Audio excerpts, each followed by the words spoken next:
दोस्तों, जैसा आपको इस वीडियो के थंबनेल से पता पड़ा होगा कि इस वीडियो में मैं क्या बताने वाला हूँ। इस वीडियो में मैं ये बताने वाला हूँ कि आपको कितने आवर्स की स्टडी करनी चाहिए ताकि आप अपने एग्जाम को क्लियर कर पाएं। ठीक है दोस्तों, इस टॉपिक पे आपने कई सारे वीडियोस देखे होंगे, लेकिन मैं बिल्कुल ऑथेंटिक बात आपको बताऊंगा और शॉर्ट में बताऊंगा। ठीक है, जो बिल्कुल सही है।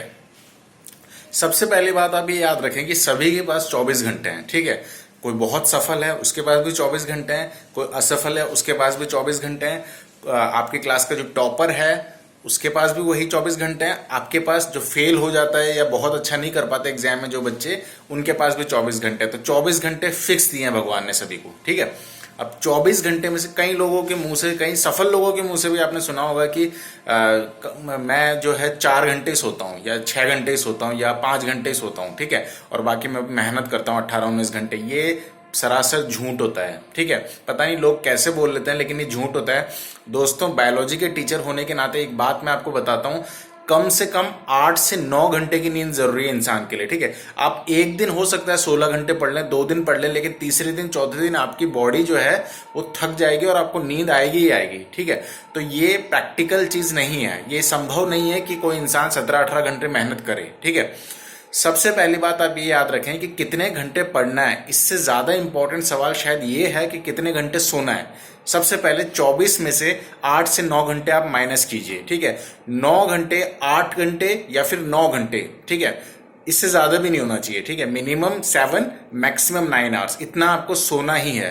तो 24 में से 9 आवर्स तो वो निकाल दीजिए। 1-2 घंटे हमें वैसे ही लग जाते हैं, खाना पीना, नहाना धोना, ये सब चीजें। ठीक है, 1-2 घंटे उसके निकाल दीजिए। तो कुल मिला के जो कहानी बचती है मोटी मोटी, वो 10 से 12 घंटे या 10 से 14 घंटे के बीच की बचती है। यानी कि 10 से 14 घंटे सभी इंसान के पास बचते हैं अपने जरूरी काम और सोने के बाद। ठीक है, अब ये 10 से 14 घंटे आप कैसे यूटिलाइज करते हैं, इसी में पूरा खेल पलटने वाला है। ठीक है, तो ध्यान रखें 10 से 14 घंटे भी मेरे हिसाब से, मेरा पर्सनल ओपिनियन है, थोड़ा बहुत हर इंसान का कैलिबर वेरी करता है। ठीक है, मान लीजिए कोई स्टूडेंट है, उसको 5 घंटे में वो ज्यादा आउटपुट दे रहा है, और कोई स्टूडेंट दूसरा है, उसका थोड़ा कैचिंग पावर कम है, तो वो 8 आवर्स में उतना आउटपुट देगा। ठीक है, तो ये थोड़ा बहुत वेरी कर सकता है, लेकिन आपके पास 10 से 14 घंटे ही है, ये आप याद रखें। ठीक है, अब इसमें पढ़ना कैसे है।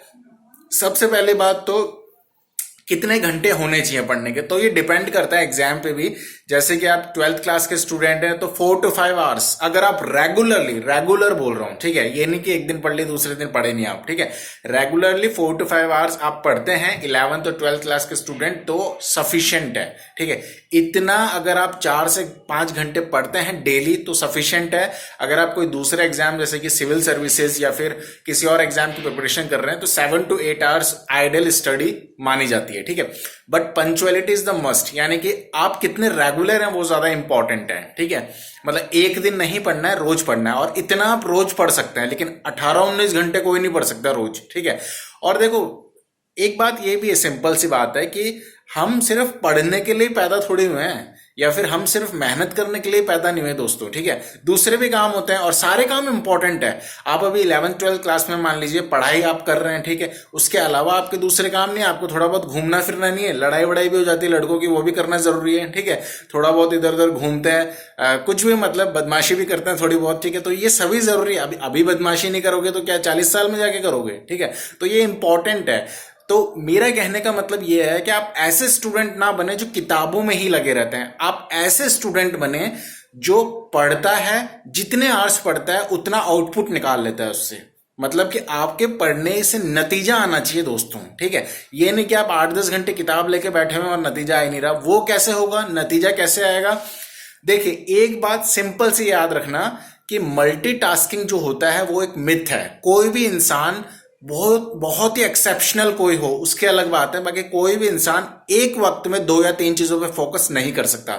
अगर आपको बहुत बेहतरीन नतीजे चाहिए जीवन में तो हमेशा एक वक्त में एक ही चीज पे फोकस करें। ठीक है, सिंपल सा फंडा ये है कि जब आप सो रहे हैं तो पूरा सोएं ढंग से। जब आप किसी से लड़ाई कर रहे हैं, दुशुम दुशुम हो रही है, तो लड़ें उससे ढंग से। ठीक है, जब आप तफरी मार रहे हैं तो तफरी मारें। ठीक है, लेकिन जब आप पढ़ रहे हैं 4 से 5 घंटे तो सिर्फ और सिर्फ पढ़ें। उस वक्त आपके दिमाग में कुछ और नहीं चलना चाहिए, उस वक्त आपके हाथ में मोबाइल नहीं होना चाहिए, मोबाइल को स्विच ऑफ करके रख दें। उस वक्त कुछ भी नहीं होना चाहिए पढ़ने के अलावा, ठीक है। मैं फिर कह रहा हूं, मल्टीटास्किंग मिथ है, मल्टीटास्किंग नहीं होती है, और अगर होते भी है तो बहुत रेयर लोग होते हैं, एक आध कुछ परसेंट होते हैं मुश्किल से, ठीक है, जो दो काम को एक साथ करते हैं और फिर भी उनका परफेक्शन दोनों में रहता है। ऐसा होता नहीं है एक्चुअल में, ठीक है। तो एक वक्त में एक ही काम करें, आपका फोकस जो है वो बना रहेगा और इससे नतीजे शानदार आएंगे दोस्तों, ठीक है। तो मायने ये नहीं रखता कि आप कितने घंटे पढ़ते हैं, मायने ये रखता है कि आप उन घंटों में कैसे पढ़ते हैं। ये सबसे ज्यादा इंपॉर्टेंट है।